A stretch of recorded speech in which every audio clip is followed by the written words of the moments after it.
আজকে আমি আপনাদেরকে শিখাবো ইয়া আজিজু পাঠ করে কেমন করে আপনার শত্রুকে আঙ্গুলের ইশারায় নাচাবেন। আমি আবার বলছি, ইয়া আজিজু পাঠ করে আপনার শত্রুকে কেমন করে আঙ্গুলের ইশারায় আপনি নাচাবেন। এই আমলটি আপনি করুন, দেখুন আপনার শত্রু একেবারে দমন হয়ে যাবে। কিভাবে আপনার শত্রু আপনার সামনেই একেবারে ধ্বংস হবে, একেবারে নিস্তেজ হয়ে যাবে। আপনার আর কোনোদিন শত্রুতা করবে না, আপনার সাথে কোনো ধরনের শত্রুতা করবে না, শুধু আপনার ভালোই সবসময় চাইবে। আপনার শত্রু আপনাকে অনেক কষ্ট দিয়েছে, কোনোভাবেই আপনাকে উপরে উঠতে দেয় নাই, আপনাকে শুধু নিচে নামানোর জন্য সব ধরনের কাজ করছে।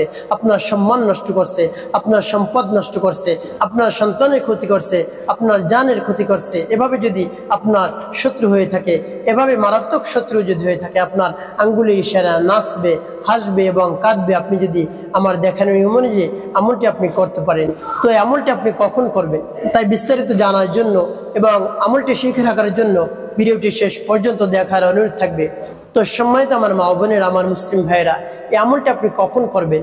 আপনি যে কোনো সময় আমলটি করতে পারেন, তবে আমলটি যখন করবেন আপনার শত্রুকে আপনি সামনে রেখে আমলটি করবেন। এখন বলতে পারেন, হুজুর কেমন করে শত্রুকে আমি সামনে রাখবো? তাহলে তো সে তো বুঝতে পারবে। মনে করেন আপনি এক জায়গায় বসা আছেন বা আপনার শত্রু এক জায়গায় বসা আছে, আপনি তার মুখোমুখি অবস্থান করবেন, সেজন্য না বুঝতে পারে আপনি কিছু পড়তেছেন বা কোনো আমল করতেছেন। আপনি আপনার মতো থাকবেন, কোনো ধরনের কথা বলবেন না, সে যেন কোনোভাবেই না বুঝতে পারে আপনি এই আমলটি করতেছেন। তার সামনে বসে আপনি মনে মনে ইস্তেগফার পাঠ করবেন, আপনার গুনার কথা স্মরণ করে মহান রব্বুল আলামিনের কাছে তওবার উদ্দেশ্যে, ক্ষমার উদ্দেশ্যে আপনি ইস্তেগফার পাঠ করবেন। আস্তাগফিরুল্লাহ রাব্বি মিন কুল্লি যামবি ওয়া আতুবু ইলাইহি লা হাওলা ওয়া লা কুওয়াতা ইল্লা বিল্লাহিল আলিয়্যিল আযীম। এভাবে আপনি ইস্তেগফার পাঠ করার শেষে 3 বার দুরূদ শরীফ পাঠ করবেন। আল্লাহুম্মা সাল্লি আলা মুহাম্মাদ ওয়া আলা আলি মুহাম্মাদ কামা সাল্লাইতা আলা ইব্রাহিম ওয়া আলা আলি ইব্রাহিম ইন্নাকা হামিদুম মাজিদ।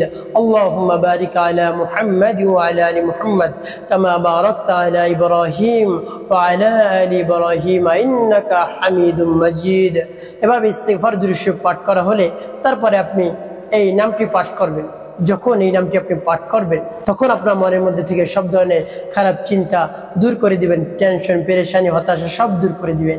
তো আপনার মনকে স্থির করে এই নামটি পাঠ করবেন, যেমন ইয়া আজিজু, ইয়া আজিজু, ইয়া আজিজু, ইয়া আজিজু, ইয়া আজিজু, ইয়া আজিজু, ইয়া আজিজু, ইয়া আজিজ। এভাবে আপনি পাঠ করবেন। আপনি যে সময় ইয়া আজিজু পাঠ করবেন আপনার শত্রুর দিকে আপনি ইশারা করবেন আঙ্গুল দিয়ে, ইয়া আজিজু, ইয়া আজিজু। আপনি মনে মনে পাঠ করবেন, কিন্তু তার দিকে আপনি ইশারা করবেন সেজন্য বুঝতে না পারে। ইয়া আজিজু, ইয়া আজিজু, ইয়া আজিজু। এভাবে আপনি ইশারা করবেন এবং মনে মনে নিয়ত করবেন, হে আল্লাহ আমার শত্রুকে দমন করে দিন, আমার শত্রুকে আমার বন্ধু হিসেবে পরিণত করে দেন, আমার বন্ধুতে পরিণত করে দেন। আমার অনেক ক্ষতি করে, সম্পদের ক্ষতি করে, সম্মানের ক্ষতি করে, তারপর আমার সন্তানের ক্ষতি করে, আমার জান মালের ক্ষতি করে। আপনি তাকে বন্ধুতে পরিণত করে দেন। দেখবেন এভাবে আপনি আমল করুন, আপনি অবশ্যই উপকৃত হতে পারবেন। যখন এভাবে শেষ হবে আমল করা, সর্বশেষ আপনি আবার 3 বার দুরূদ শরীফ পাঠ করবেন। আল্লাহুম্মা সাল্লি আলা মুহাম্মাদ ওয়া আলা আলি মুহাম্মাদ কামা সাল্লাইতা আলা ইব্রাহিম ওয়া আলা আলি ইব্রাহিম ইন্নাকা হামিদুম মাজিদ। আল্লাহুম্মা বারিক আলা মুহাম্মাদ ওয়া আলা আলি মুহাম্মাদ কামা বারাকতা আলা ইব্রাহিম ওয়া আলা আলি ইব্রাহিম ইন্নাকা হামিদুম মাজিদ।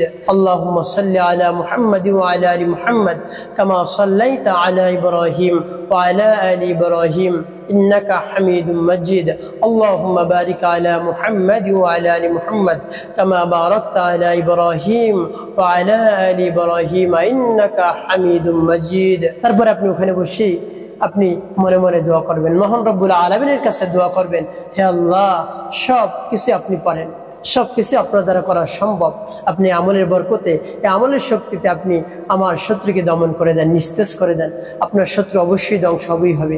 আপনি আমার দেখানোর নিয়ম অনুযায়ী আল্লাহ রাব্বুল আলামিনের উপর পূর্ণ আস্থা রেখে, বিশ্বাস রেখে আপনি আমলটি করুন, অবশ্যই আপনি উপকৃত হতে পারবেন।